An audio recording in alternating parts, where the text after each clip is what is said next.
oruho or your na funube, or say, oh, I see that person, Yanawa, Yabichi. Then the man, not Pula, a go see a boy you use now, go see a boy a jetpatia. So very early in the morning, or got the thing, or bata, then onya habiazia, o administer that thing, onya ya dimma. And oya na go ya se gigawa, edicha mma, so si oya agwa gi ewu, owu no 1 naira kiji, owu no 5 naira kiji, oya se do weli ya na agwu ya. Because ihe agwu na signify ndị gbo owu, o mma amamihe. That is why onye uche na akpasa asisi je lụarị agwu. Do you understand now? You are right. Na aga n'ihu. Igbo etymology, Igbo etymology kwesịrị ka anyị ghọta ya. Ọ bụ na anyị ghọta Igbo etymology ọfụma, ụka na omenala ekwesịghị na enwe problem. Because each of them nwere ebe ha si wee mago. Yes. Genti, onye ọwụwa onye Igbo, onye kwesịrị ịwụ onye na-observe omenala. Do you understand me? Ebe nọ kịta na and omenala ma awa ọjị because na iwe ọjị bụ etu ndị Igbo si ekpe ekpere. Ịghọtago? Acknowledge their ancestors ya ndị isi through their offspring bịa. Yes. Me onye ụka, me onye ọwụna ikwesịrị na-awa ọjị asụ nwoke. Do you understand? Ịtụ nzu abụrụ ajọ ihe. Ịtụ nzu wee etu ndị Igbo si ọ na-egosi akala, ọ na-egosi obi ịdị ọcha, right? Esikwa nye ekpe ekpere. Do you understand? Now, this thing, oh yeah, omenala. Now, ọgwụ a na-agwọ bịara abịa. Quote me anywhere. My grandfather gwara m sị m gwa isi anyị na alụsị ọwụ na-efu na anyị Igbo tata ebute ya ebute. God bless you. God bless you. God bless you. God bless you. God bless you. God bless you. Now, alụsị ọwụ na-ebute nwe ihe eji bute. Ndị up to tomorrow, ndị mmadụ ka na-atụkwa alụsị, ndị mmadụ ka na-ebutekwa alụsị from various parts of the world. My always some alụsị nọ na Igbo kịta ebe the origin na from Sudan. When this Egypt, as far as when they see we bute Jesus Christ na Igbo. Ndị Roman Catholic, otu esi butekwa alụsị. Then you see again. I will come to that. Don't worry. I will come to that. Ebute alụsị niile ahụ ebute, and ụfọdụ alụsị ebute ebu for a particular reason. Can you give an example? Okay, ma ihe a na-akpọ Arobunagu. Arobunagu. Enwere some families ọdịnala Igbo, nwee families ọ na-adịghọ. Arobunagu bụ alụsị a na-atụ na ngwuru. Ụfọdụ na-akpụ ya ekwu ọmụmụ. Ihe eji atụrụ ya na ngwuru bụ ụfọdụ na-enwe issue of ọmụmụ atụwadị alụsị. Ịghọta na a na-emeghị ya. Now, Arobunagu na-adị n'iru ụlọ. O nwere reason. Ihe o ji adị n'iru ụlọ wụ na ọ na-anọkwa as alụsị na-echekwa ngwuru. Onye pụwa alụsị ahụ afụ ya, onye batawa alụsị ahụ afụ ya. Do you understand? Ihe eji one of the things eji ewuwe Arobunagu wụ okwute. Ụmụ okwute a na-enyi na ebe ahụ. Thank God na ife dị iche n'ebe. Onwe nke m kwuola wee eziokwu ya kwuo. Onwe okwute na-adị ebe ahụ. And okwute anaghị eme expire. Then na book of na Old Testament mgbe Joshua na ụmụ Israel nwe agreement ọ sị ha na mụ na my family will worship the living God. Choose you who you worship. Okwute eji wee ṅụdị. You understand? Because okwute lasts forever, for ages. So Arobunagu ha na-eji okwute eme, and that is why Arobunagu so one of the things na-enye nsogbu na many families na Igbo kịta. Reason being that na anyị nwa mmadụ, our lifespan very short n'ụwa. Mana mmụọ the thousands of years they are still there. So agreement we were with them, you understand? It stays there. And the agreement was agreement. Do you understand? That's number one. Now, ọ bụrụ na ịpụta ụwa gbaba mbọ ịgbaba mbọ na akara gị n'ihi akpata ego ihe ọwụ na ị na-eme mgbosi time ahụ ruolu ị afụlịtọ na etu o nwere ike sefụ gụọ na onweghị ahịa ha akọwa etu isi kpata dị ego. Many people kpata ego tata amụhụ na ha ya akpata ego. Do you understand? Because na the thing dị n'akara ha agbazia mbọ adịziali ya mbọ ọ manifest ya. Ọ bụrụ na ego adị ọnụ akara gị ọsọ jee yahoo ụsọ bụ edroga elu bụ edroga ana ego ya akpatara ego nri. John understand? Ndị Igbo ghọtara ya ọfụma kpata ha ji si gị na agbaka m mbọ wee ego nri na ọgaranya si na chi.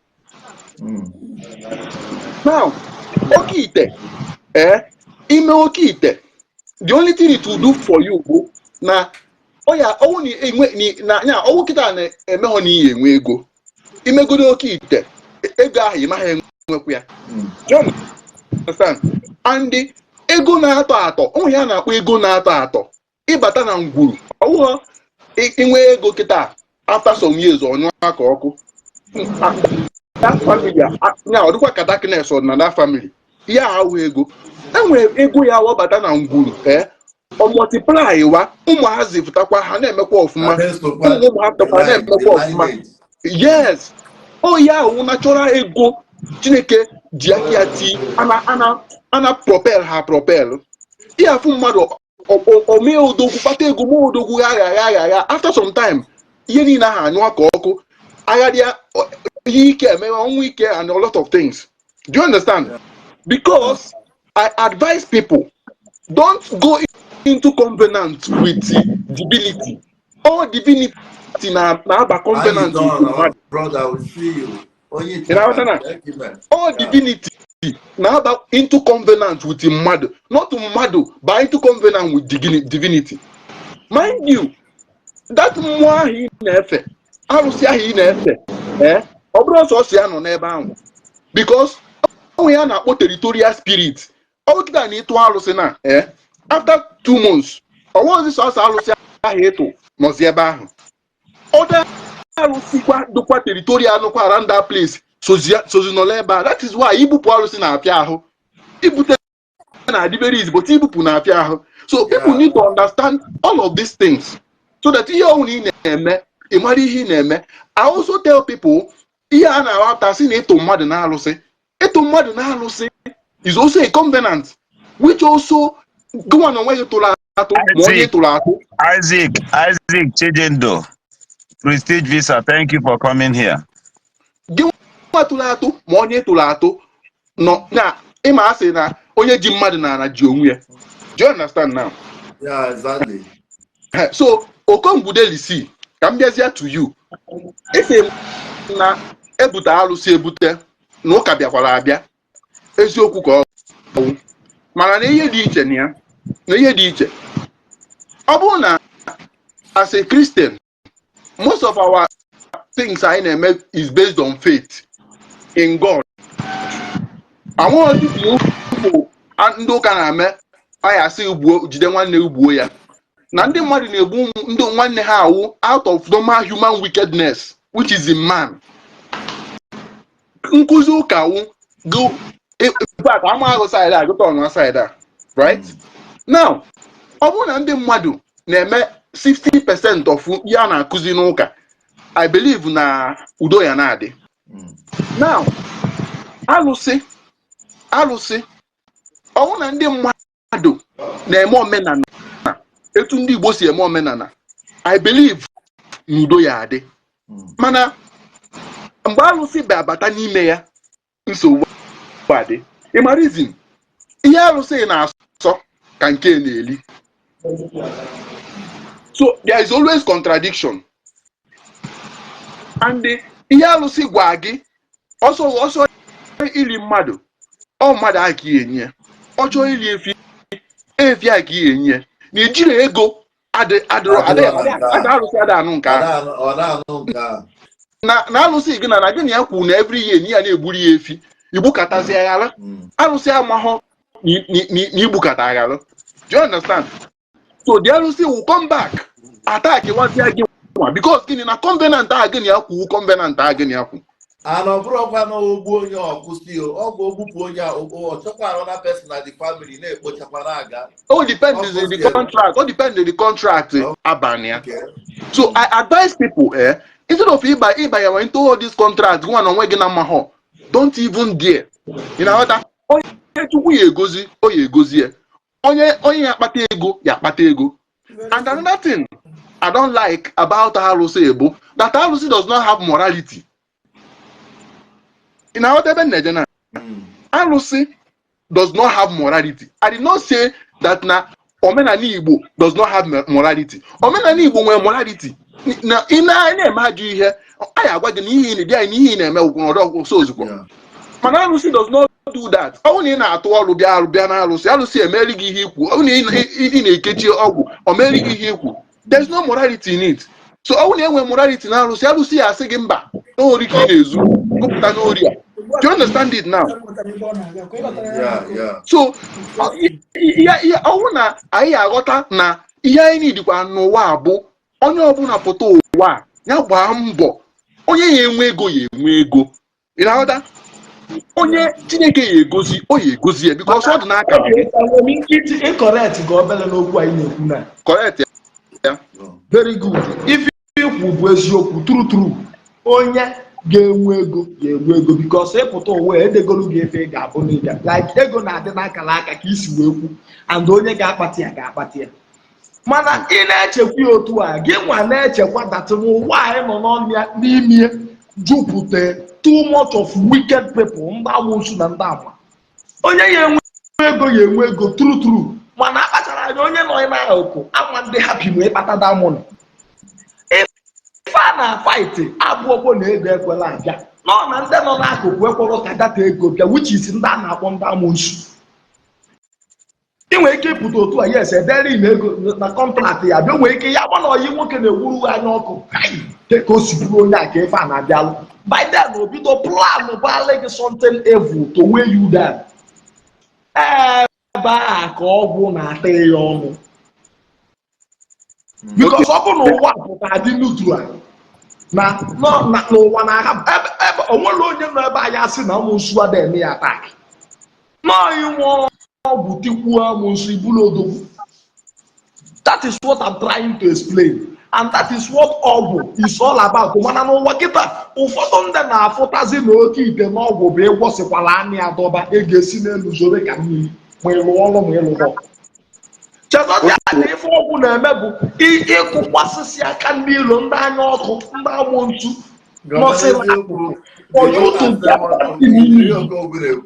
Okongwu ka number 1. Number 2, enwekwa ọgwụ bụ booster. A na-eme mmadụ ọgwụ like ya ife da like. A na-eme ihe ma ọ dị. Yes. Ọ dị. Okongwu. Na aghọtakwa m ihe na-ekwu mana che ka m gwa nke bụ eziokwu. Akakata ma anụ nọ na ndị na-akọzi niile ọ na-akọzi ọ gị kwuchie delu m afa na mmata ya mụsu n'abalị a ịtụkwa aka ka ile ga ọkụ mmadụ nsị afịa na-abata ndị kọstọm ejide ewuti atụdughị na-enete m igo explain taya okwu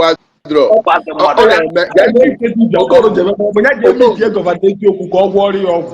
Okongwu gee ntị ama m na amụsụ dị ama m n'ihe niile ahụ dị mana gee ntị ka m bidokori from isi na ihe eji agwọrọ ọgwụ wo ka wee chụọ amụsụ yes ka m gwa gị in that realm ihe a na-eme ebe ahụ ihe a na-eme na jungle survival of the fittest. Ọ bụ na nka gị na power tigbuo gị ịka m tigbuo gị continues like that. That is what happens in that realm. Do you understand? Governor, ị aghọta ihe na-ekwu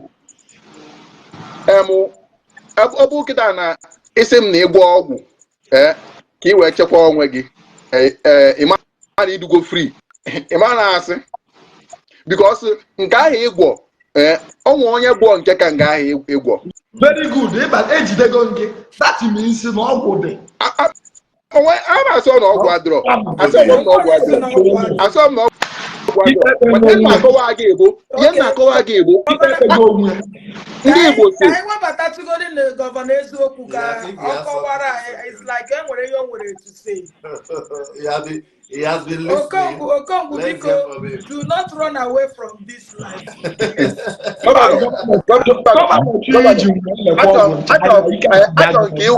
Achọrọ nke ikwu okwu ikpeazụ ka m nwere ntụ ịgwagodi Okongwu ọ bụrụ na ịgwọ ọgwụ ka ị wee chekwaa onwe gị ọ ka mma na ịgwọ ha ọgwụ than na ịgwọ ọgwụ ka ị wee chekwaa onwe because the harm dị na ịgwọ ọgwụ wee chekwaa onwe gị na nke dị na ịgwọ ha chacha ha na-agba awụ ofu na-erizi ọgwụ ịgwọkwa ha ọgwụ you begin to attract negative energy. Onye ji ọgwụ bịakwa ha side gị gịnị ya anụba onye kpatara na ụfọdụ ndị a na-arụ na mọchụarị ha gwọkwa ọgwụ ka ịchọ ọgwụ n'ahụ ha bazie na mọchụarị ha na ndị ọzọkwa gwọkwa ọgwụ kiri ọgwụ n'ahụ ngwa a na-eme mana onye na-agwọ ọgwụ sef ahịa amara ihe a na-eme ị na-aghọta na a ga-eme mana ị ga-anọ onwe level ị ga-anọ gaghị onwe ihe nche ịgwa ime ife odogwu isoro n'ife a na-eme imere ife odogwu ihelu gee ntị each weight ọbụla nwee ife a na-adọba n'elu before o wee daa kilomita ịgwọrọ ọgwụ onwe level ị ga-anọ and you will maintain that level isi na ka ịwapụ na that level ị nọ ka ị chọba higher grade ọma work. Nothing in this life come for free. Everything. And when if I never know one na just appear like that, it's not possible. In anything, any power that you will acquire, any substance that you have to acquire, you have to pay a price for it, and you have some consequences to face for you to fix in the position you're in. That is life. Thank you, Okongwu. Governor, you're welcome. Yeah. Lanya, yes. Okongwu, I want to be very, very realistic here now. I want to be very, very open to the audience because some of these things we see on camera, later our children will be watching it. There was one blogger who told me that the reason why he stopped making any skit game or burumumu na nwa ya gwara ya na ọ gaa school na ụmụazị ibe ya na-akọ ya ọnụ your daddy is a mumu man. So us na nwa ya complain gide ihe a. So he was telling me that thing just as a joke. Okay? But I learned a lot from there. Out of every nonsense, there is sense in it.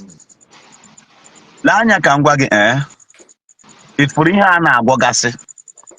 The negative aspect of it, the more dangerous than what you can see today. Let me explain this to you. Imana afọ ọbụla ga-abụ eze ka ga-abụ eze. A destined child to be a king, it may tarry, but onye ahụ ya emecha bụrụ king. Now, if you go and fast forward that thing in the name of looking for money, it will cost you a lot. Now, the real Igbo cosmology and the ideology of an Igbo man towards God and nature, the Igbo man believes so much in nature, not even that you are Arosi. Do you know why? It was the Igbos who introduced freedom for the poor. Enwe ha na-akpọ aka ntu obodo ọbụla na-eme ya a na-akpọkwa ya generally n'ala Igbo a na-akpọ ya ahanjọkụ. Emecha ahanjọkụ ahụ the poor by January can go to the bush, to every farm. Yotala egwuchagoro ji akpatagoro ọkazi ọbụgo. The poor can go there and harvest nke ọbụla ọfụrụ n'ime ọrụ ahụ. So for ọbụ ji atụrụ n'ala onye egwuru ya. You understand? During the 11th and 10th and 11th month, the 12th and the first month of the upper year, the poor can go there and harvest anything. Yes. You understand? Now we introduce that in the Igbos. We are the first people on this surface of planet Earth. Believing in rural people ordinarily. We have that in our DNA today.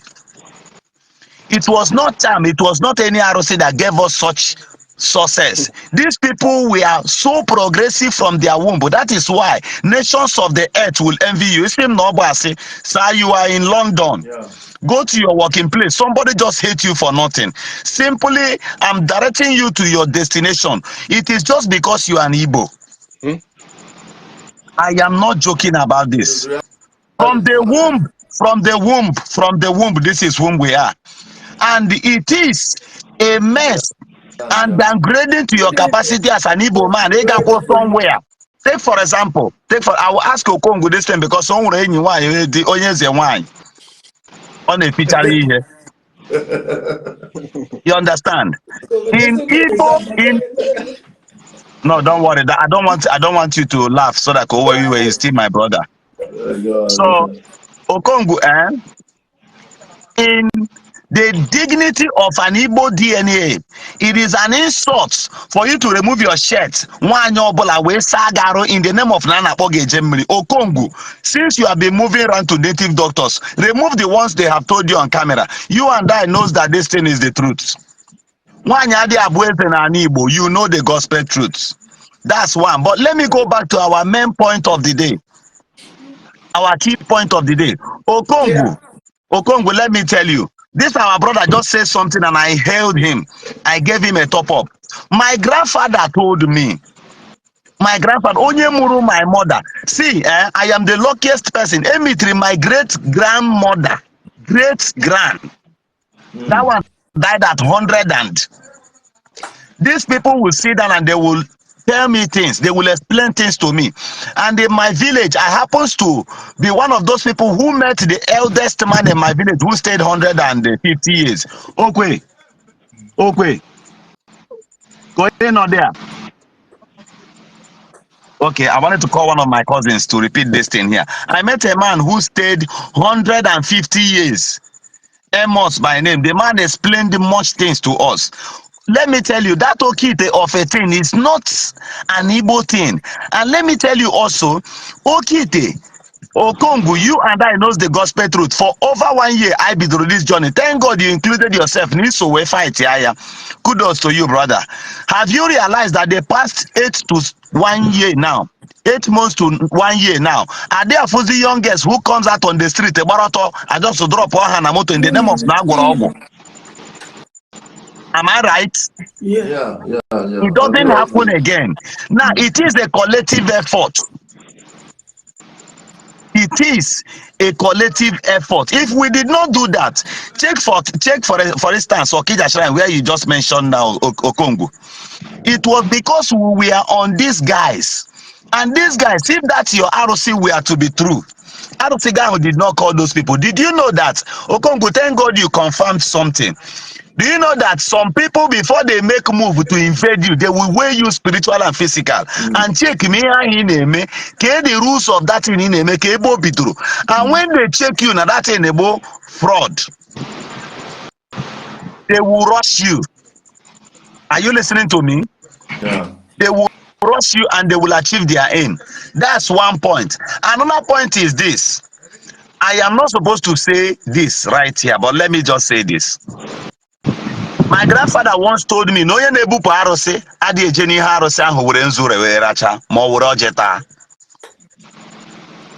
the big parable, and I studied that in so deep. I realized that Obroma may invade the shrine. Either he destroy ya or he got something. Make sure you understand? You cannot fight God or the devil when you are guilty of something. That's why I look at some people. Before I fight a pastor, I will check him. This one, he is guilty. What did he give me? Even that God you call will keep quiet in one problem. Okongwu, believe me, brother. There is nobody Oke Ite has helped. If Oke Ite has helped anybody, Okongwu, you would have owned 5 pieces of it. And forget your pretense. Ishigi, Iti one polo on camera. You have money. By the end of 30 days, Okongwu can rally run for 500,000 naira to 1 million naira. And then Dibia like Regi should have taken at least 100,000 naira mere Oke Ite since it's a good thing. But you dodged it. Because Ginwa Mankebu Ezioku. And Okongwu, let me tell you one thing. The thing you need is not Oke Ite. It's not even charm. What you need is money.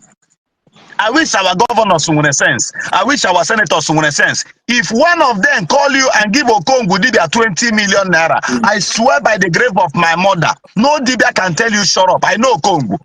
Okongwu very good looking. And the Itri suit, if you see how beautiful you look in under suit, or how sound you look, Mitresi Boto native, original cashmere material, Okongwu, no Dibia will tell you to bend down and or smuggle yourself into those downgraded buildings.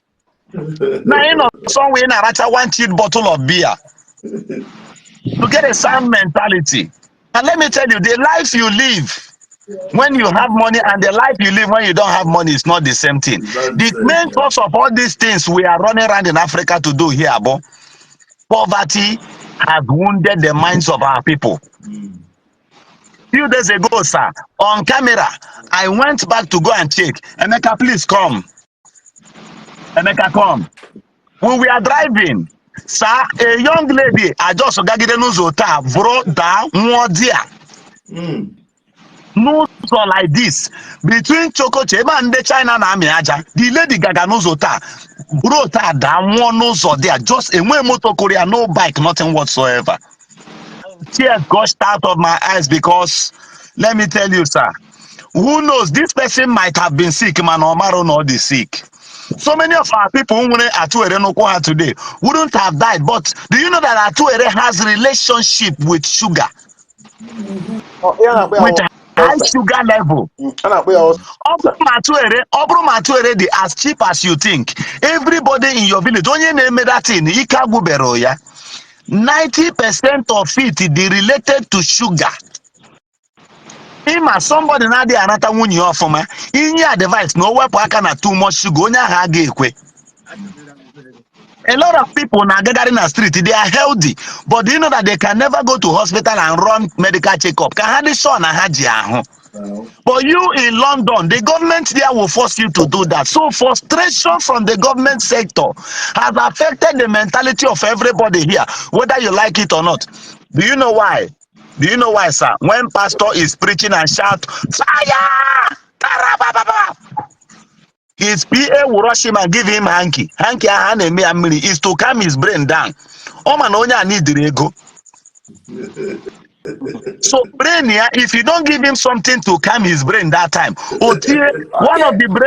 one of the lens on a brain about Oma felt his voice. The next day, Sibagi, man of God, I was in program. You know, Goja, I just came down from mountain. The thing has affected me.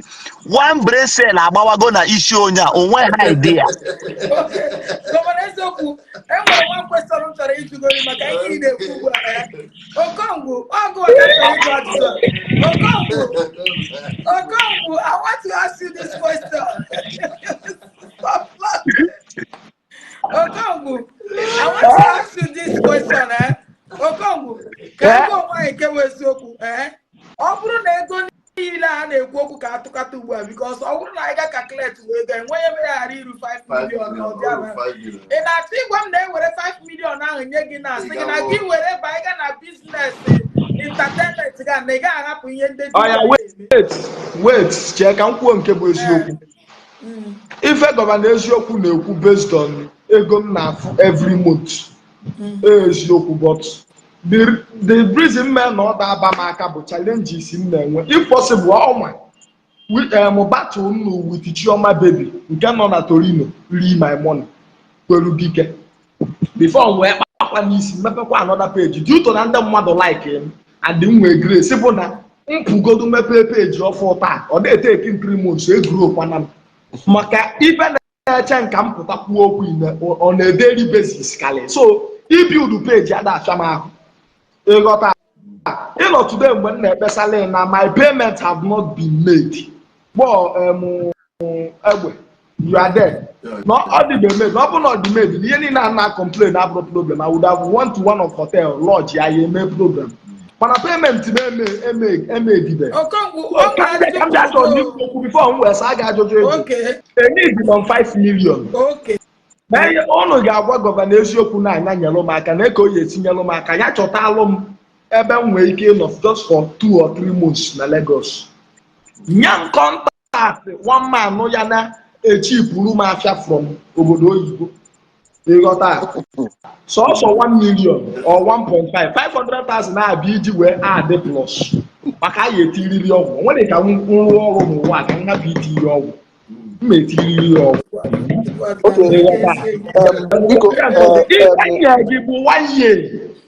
Okay. Okongwu, hold on. Please, everyone, hold on. Let me just say this. I don't know how I can post this because it's in this particular phone I'm using. Okay. Okongwu, Yes. today I went to my village with some Ndi Chinese. I went to my village with them. Eba na Sunko. Yes. So ngagosi ha ebe ha ga na-egota mmanụ ahụ a na-asụpụta ya ha na-egoti ya dia they move. All right, now this thing was a help. It was just a normal help. Ịma na Facebook when they ga-akpọ gị iyi when they are like gị. So somebody just called me and linked me up to these people. So same that I should do things with them, not trust what we are doing. So we went there today. Okongwu, these people made payment that shocked me. Are you listening to me? For the very first time. And they paid into my account to pay to the people. You see how they throw their stones. Now, they check the business. If I start looking for gain now, I will lose these people because they will just know the way. So you know what I need to do? I need to come to the community and tell the people that you'll be bringing it to in fact, you'll be bringing it to my own father's compound. Or I will build a place where you'll be bringing the oil. I will be buying them. Now, let me tell you the truth here. Ndị amaro na enwere mgbe oil na-eru n'oge aba ọ na-adị cheaper. So I need to go find the money. Anyhow I know I can get money, I need to go find money. Zoya enough where does here one place. See, money is target. You will calculate the time I know into and what may happen. Then when I read all year last year has 29,000 naira or 25,000 naira per can. Do you know that they are going to sell it 40,000 naira from next 2 weeks? Are you aware? This is simple calculation. With the price of dollar and everything, a 25 liters can give you 40,000. But let me tell you, by December this year, Ogeru 55. Now, when you have the mindset, go and ask questions. Read all year. Do you know that? Now, do you know that when they say we had till December, how many December this year, with this Alekano now as our leader? The thing against Sobu nationwide. So that thing may be sold for 60,000. Prediction says this thing clear. Now in the China and go behind on that matter. We be here. So what me say go here. I am not looking at money. Why are they doing these things? What are their interests? Now brain is more superlative than Oke Ite, believe you me. The reason why things will be affecting you, my dear brother, because you believe naga gwonyeri ogu. Then me, I believe naga gwonyeri ogu. Governor, because you can concretize your Okongwu, I'm putting it to you. Any say you 5 million, senior 10 million, this is also 1 million, senior 10 million. One will go on a records, to one I have a China, away your that business will. Or you have to carry 2 years or one. No, my brother, last. You know why it will last? You know why it will last? The first Dibia, Otinyogu, the first Dibia. Otinya another one, the second Dibia. Okongwu knows the gospel truth. Okongwu. No, Okongwu. You cannot do a business that you don't understand. Before he made business, he am on business, I'm business. I hear him. I want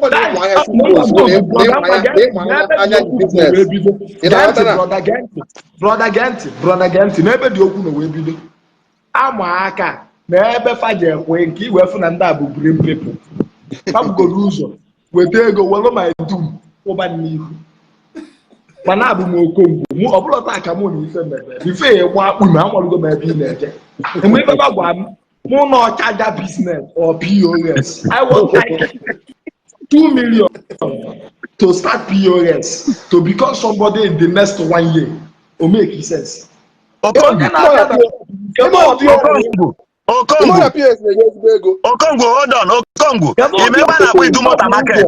Remember that we do Idumota. Remember na Idumota na Lagos. Jụọ onye a na-akpọ warrior, ọ na-atụ breakables ka ọ na-atụ. Breakable ka ọ na-atụ. Only by this thing, the guy is highly committed to sincerity. Now, there some other importers na-atụ ngwa afịa, ha na-atụ ya containers, mana ha nwere ihe ejere ahịa due to their sincerity. Due to their own sincerity, you understand?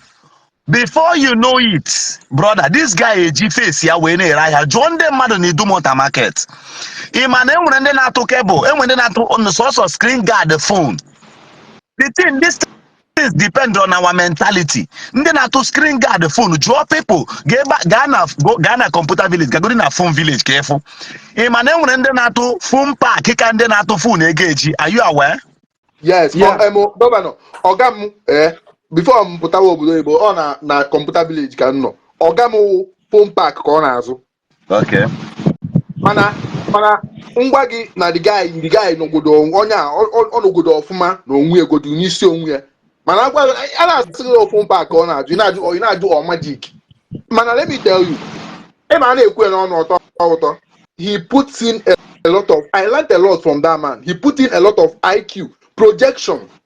Business is projection. Business is calculation. Business how he just to ahịa. Before you to ahịa, you have to project. Ke your economy na-ekwu. Ke ihe nwere ike ime in the next few months. You have to calculate well.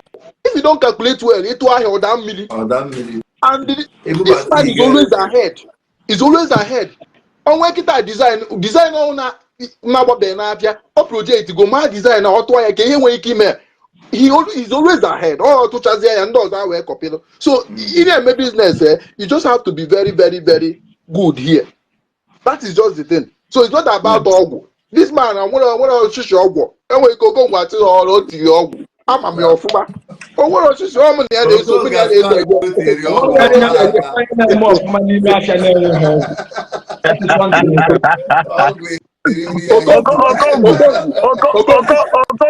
Okongwu mechara sị na m nwere ọgwụ na nna agwọ ọgwụ. O nwere nchọ ịjụ gị. Ị ma na o nwere ndị ihe nyachi ha nya yibi ụwa na-asọ ọgwụ. One thing ga-eme gị gaa n'ihu n'ụwa. Yes, sure. Ọkwa Ya ka ntị ukwu. imekata ji ha aka n'ọgwụ ma na ọgwụ egwugo. Ọkwa na-agwọ ọgwụ. O nwere ndị bụ na chifa na-agba alụfọ ọgụ. O nwere ndị bụ nọ ndị mmiri. Ama maka ndị mmiri. Ama maka ọgwụ ka ọ ya Okongwu, another offer abịakwala o. Also, if I give you Okongwu Chinedu Anolansi, Okongwu, if I give you £2,000, mind you, £2,000 is almost almost 4 million. If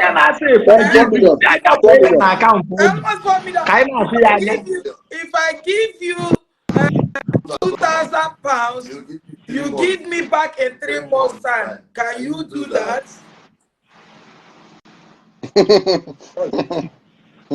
I'm not coming from Luku. Okay, Okongwu enwere si na ọ ga-enye gị £2,000. Enwere si na ọ ga-enye gị £2,000. Ijiri ya for 3 months, ịnyaghachi ya back ka iji ya bidokwa something. Nji the 1-2 months, nyaghachi ya back. Another person, one of my fan here, Prestige onye visa, ọ sị na ọ ga-enye gị free visa to Vietnam. Ka ị ga-ebe aga gbawa arụsị ha vidio. Ka ị ga-agbawa arụsị ndị Vietnam vidio. With that £2,000, give that Vietnam, gas wire.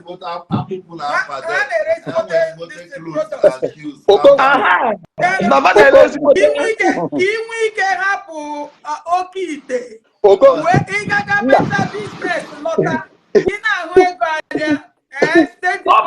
O nwere nchọ ịjụ Okongwu. O nwere ajụ nchọ ịjụ Okongwu. Okongwu. Alụsị a na-enye ego.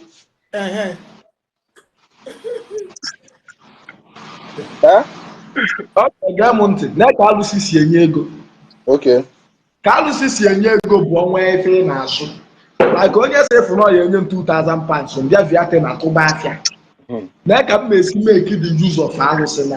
Ndị njekwula alụsị. Nsị a na ife nchu ime. na mma like ka o soro nje ija ịghọta ka ọ gaa successful. Misunderstanding me. Unu ka na-misunderstand me.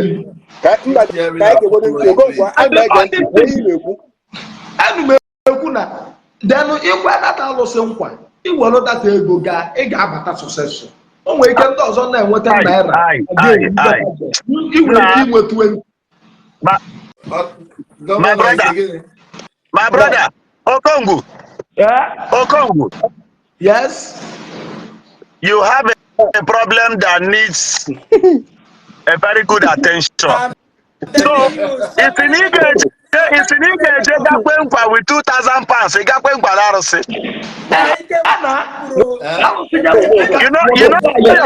You know your problem. May God bless you with Toyota Corolla. May God bless you with Toyota Corolla the same size with that of Jeep. No.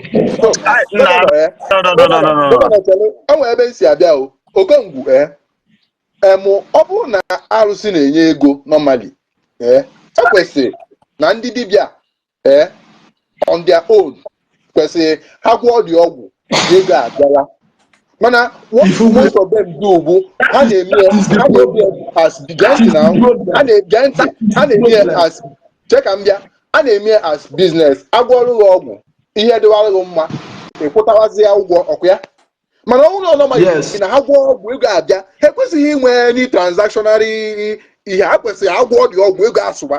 Do you understand me?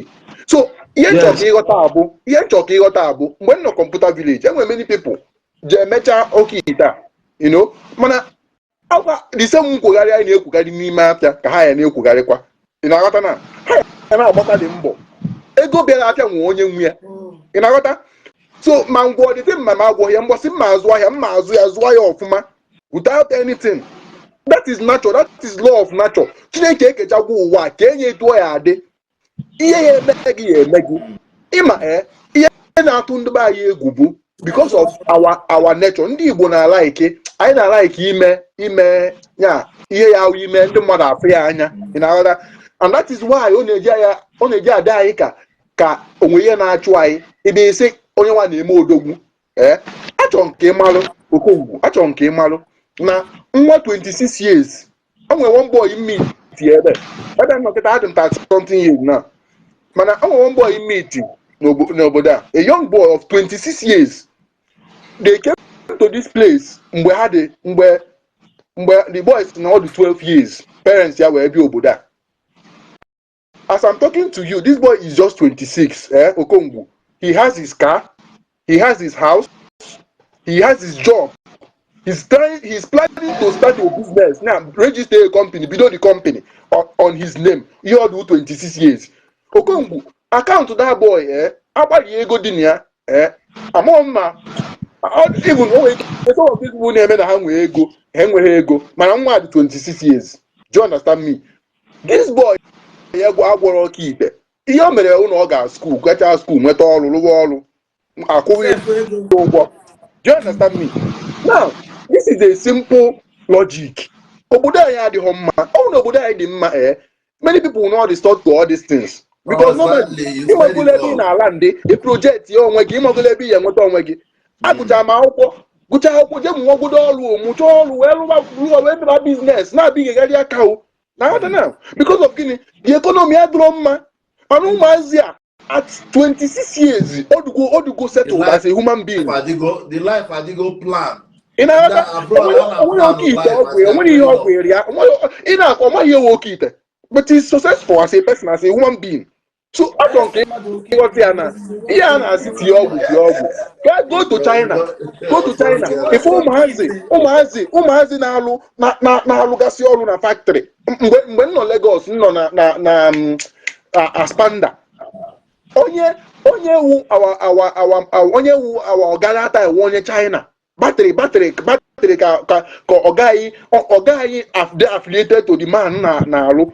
Mbos this man bia, mbos ha bia. Nigeria. Thank you. Marketing. Now, onwe ihe na mgba amanya mmiri that day. Mo I was secretary na the company that time. I can go to Alco that time before I got service. I was secretary. This man came with one other guy. That guy is a billionaire, but that guy is 29 years. He's a billionaire. The man we go to company in China. Now, this man abia na Nigeria. Akpọkọ ndị ọgagasị nọcha na the business na azụ battery. Ebe made meeting bụ na this Sheraton. Abia ndị ọga aha na-asị the man ya reduce the standard of the battery ka ha wee nwee gain. Na ha chọọ ha lụọ ya 6 months ọnwa ya ịnya ya 6 months battery anani iyi. The man na-asị ha that na this thing na the percentage edukwan very low. Ha si anọ nke aka ka ha chọ. Do you understand me? I met the meeting. Olu mgbe a na-ana mụ abara the man na moto. The man went and said, now this my people, that they are not good people. Oh. That look at what they are saying. Alwa material. No on a contrary, and alwa such material, no onga ki ayeje. Do you understand? So here talking what abuna yeah, by a serious issue. And mind you, I'm not surprised because only got through history. When Europe they too buy it. And by Europe they too buy it. Ihe kita na-emebe anyị ihe na-eme na Europe. Enega n'anya ma ndị pastor ma ndị ụlọ ụka pụta promise ndị mmadụ na ihe dị otu ya eme. Ndị na-eme na ha na-eme magic pụta egwa ndị mmadụ na ihe dị otu ya eme. And eventually some of those things failed. And that is why kita na Europe many people are against church because of they don't believe in those things again. They don't believe in science. Something they feel the more substantial, something you have more hope than the Ngaha na Isiagu. Only one thing the pertinent into Okongwu.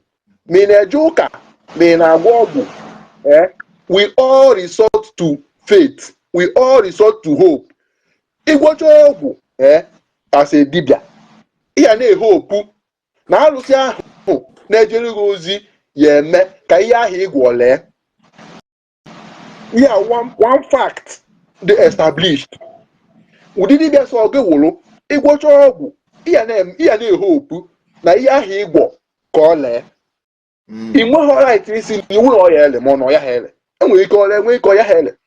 Do you understand? Yeah. And the same thing happens to onye na-eje ụka na ekpere Chineke. Ikpeche ekpere ihe opuo na ihe ikpe ya arụrụ ọrụ. And that is one basic part today. Ma bo ihe dị bo the bo gịnị. Na ihe nọ na ya bụ onye ọwụna ụwa aka ọtọ. Okongwu Dibia isi ife dị iche. Ọ na isi ọgwụ na-emere gị ihe ọ na-emere gị nsogbu adọ. Mana agwago gị nke bụ eziokwu. Ịgwọ ọgwụ o nwere ihe na-eso ya. Ichebe ihe na-eso okwu na-eso akụkọ. Ọ ya wa sọsọ ya ihe mmekwu debe na ya. Ikweta na na-eso ọgwụ. Give me 1 minute. I'm going to get this thing. Then give decide was you continue with what you were saying. Yes. Isaac Chijindo Victor said, okay, he was referring to governor. He said, Governor, please tell him, that's Okongwu, I want to give him free visa to Vietnam or Qatar or China. I'm very, very serious about it. Tell him. Now, Okongwu, yeah, we offer him right now. Somebody is not give free visa. Or na ebe free visa. Come on, get everything. All you need is free visa. You need to just get your passport. He will sponsor you. Now another person I may offer saying, not get 2,000 pounds, which I know 2,000 pounds is almost 4 something million, or even up to 5 million or thereabout. Now, I know that now email business from Nigeria might be difficult, you understand, because of this exchange rate. but there's no how in aga azụta ogori hand luggage ị ga-eji na-eme arịtụ aka na Nigeria. So ihe anyị na-achọ ikwu okwu ya wụra Oke Ite enwere isi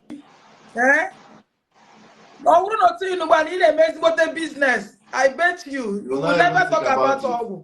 Ọ bụrụ na ị na abroad na-arụ ọrụ na-akpata ego na-ahụ ego gị anya, ị ga-ekwu okwu ọgwụ Oke Ite ite nnukwu na ite. Ọ bụrụ na ị na abroad na-arụ ọrụ a na-akwụ like 700 pounds a week. 700 pounds a week is roughly 1.something million every week. Now go down. The epitazi and after 1.something million every week. 700 pounds, 800 pounds. 1.something million. You get to that don't keep the remains. Weekly can now go bro monthly. And like in a month you are making 4.something M or so. You got man and there is something like okay, you got mad the name. Self is but the medals because you got to go focus. In what you are doing because you are still in raw cash. Just like Igbo was saying it. Igwa our young youths ezuoku. Ona di maka gwa ke ezuoku na yenda ha na eme with after effects. You understand me? It doesn't make sense. My people over there mo na ka ngwa the truth enwe ndị n'obodo Igbo na-agwọ ọgwụ. Ha na-ekwu about send ego a na-agwọ ha ọgwụ. And mind you, I must be sincere. Mother asked what na Nika Adonogwu. Mother asked na Nika Adonogwu because yes, Obuna asking Nika Adonogwu, man of deception. The truth is this, here na maha right? Ogwu nwe power. Magic nwe power, right? Because now obros also ofu power came right.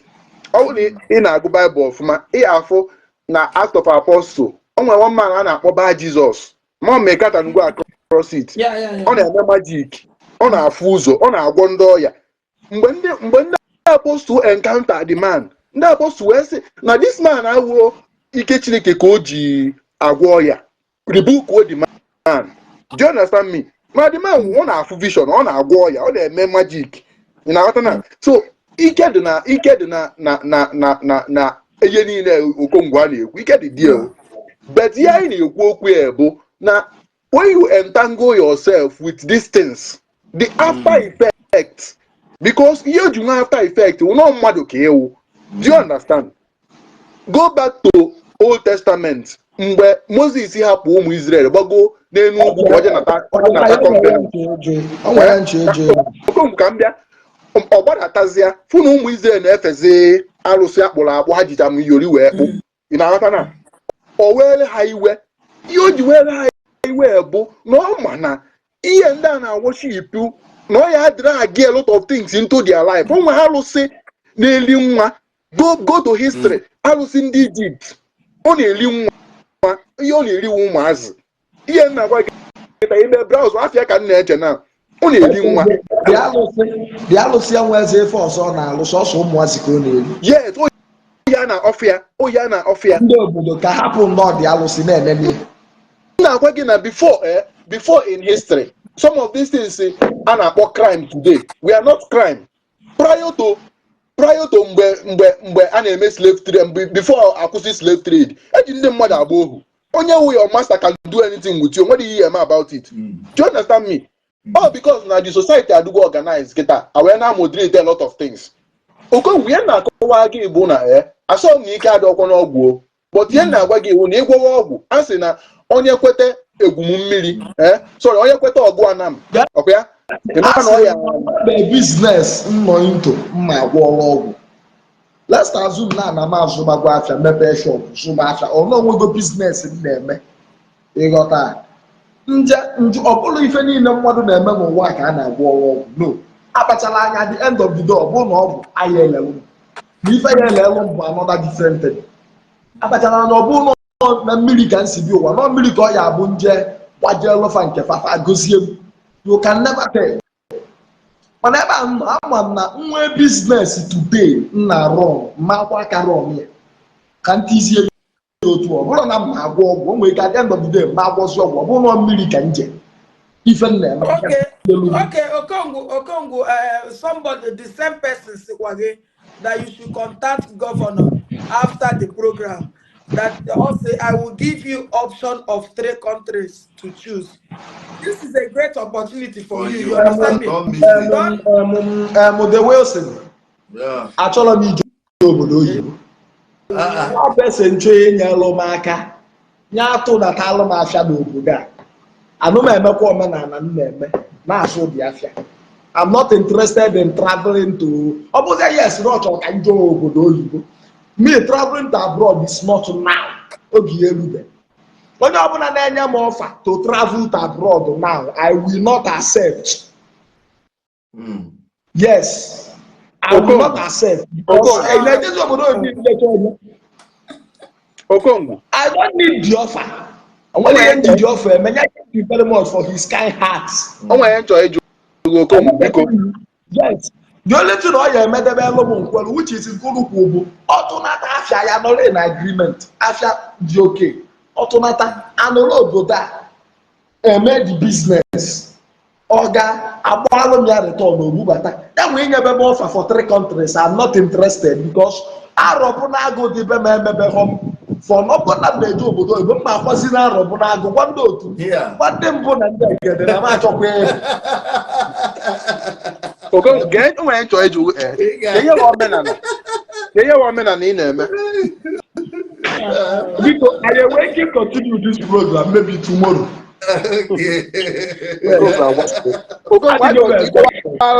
Ihe omenala ị na-eme isi na ihe hapụ omenala ị na-eme jewe obodo oyibo ajọ ịkọwa ihe omenala ị na-eme ihe na-ahapụ mmejọ a na-akwado ife akwado and again ya makatanya m ọfa because ka ọ kpọsiri ọfa mmụọ m agwago m cancel. Yes. Okay. Okongwu enwekwara ndị mmụọ ọjọọ na egbochiri ihe ọma na-abịara ha n'ụzọ kwa nwere idea. So mmụọ wee ndị jesi obodo oyibo taa kwụwarịa different country kwụwarịsịa bakakwa Nigeria alụba dibia inulu gị. Nna ka nwa gị ke weziokwu ndị ahụ hụrụ agbata ọnụ ha n'obodo oyibo. Iche n'obodo oyibo bụ ịpụ iburu ego bata iche na ọdị obi ya. Ụfọdụ nwere akwụkwọ ga-eti m agwa gị ụfọdụ nwere akwụkwọ ha agbata ọnụ ha n'obodo oyibo. Onye ọbụla chinyere m aka kpọọ m Okongwu kedu ife ị ga-alụ ka ife m nwee ike ibido nwuri enyela m ego ka m bido mebi ya. Onye ọbụla chinyere m aka nwee ike isi m Okongwu ngwa kedu ife m nwee ike ibido nwuri menye oshishi mana m na-ebidoro gị tinye ego mebi ya ịma ya esenefu n'anya. But many people know that online and they go get off already. You know, I cannot see it because this is your live video, not mine. I don't have to comment. If you there, you can support with stars. I don't see comments. Okay. Are you Really?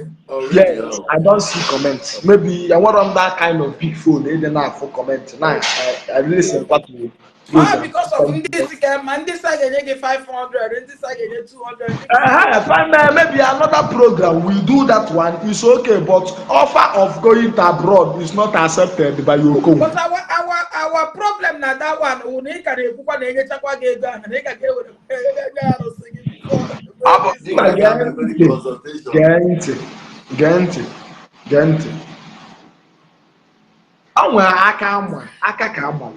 for that first one. Yeah. How days you go that bata? You got that. You know what they go for about. You got that happens like a process. If you are interested, they will not bother to. Yeah, exactly. With that thing will be your main point. So, if you just go no. Since young when see no Okongwu if at the end of the day no Okongwu na nwere ife oge ga pa aka mu ya ma ọgwụ ya nwa mu ife nri no believe or then no na TV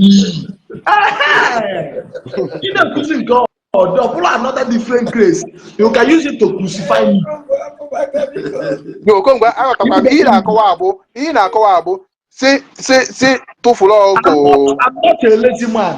I'm a hard working guy which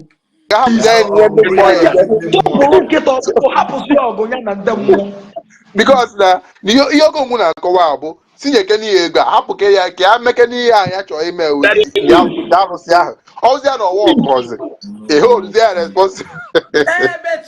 But when somebody they quiet about what I say Ari Bernard. Say Amamoye Waja also Waja gave Okongwu 1 million last year. He squandered. Oh yeah, calm down.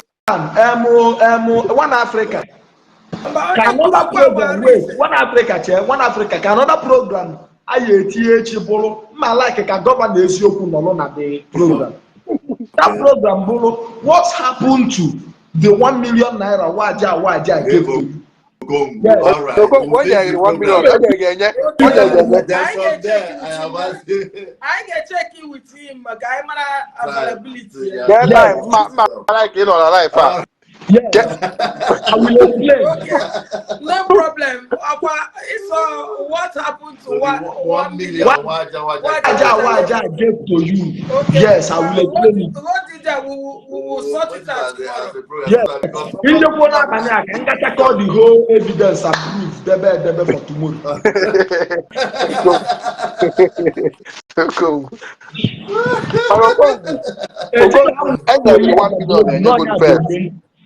Ejila amụ ejiri oke ụtụ eyi ajagbu egwu ọnya bụ rie nka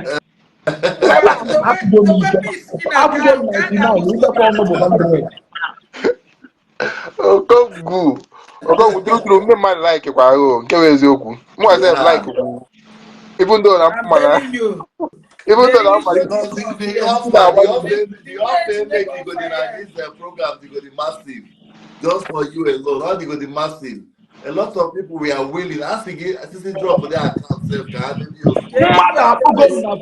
Mother Apogo na phone. Same drop wife niile na-eme.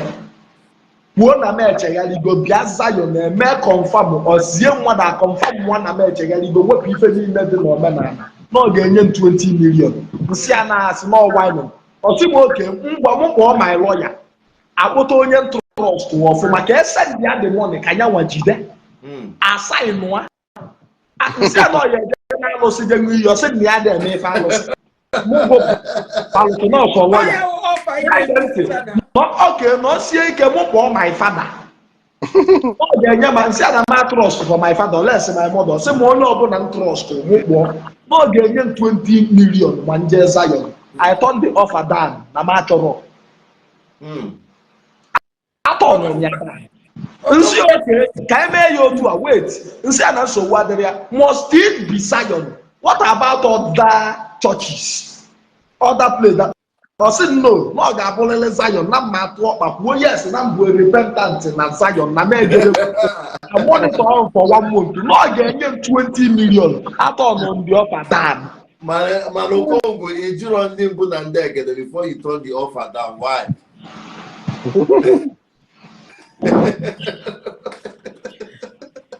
Mmụọ gwa ya na. Akụkọ mma akọrọ unu mana ịma na this program na-ejigo m ịla ụla maka anya na-eguzi m egwu. Okongwu eche na anya adịgo gị mma na Okongwu eche na anya adịgo gị mma ka ezi.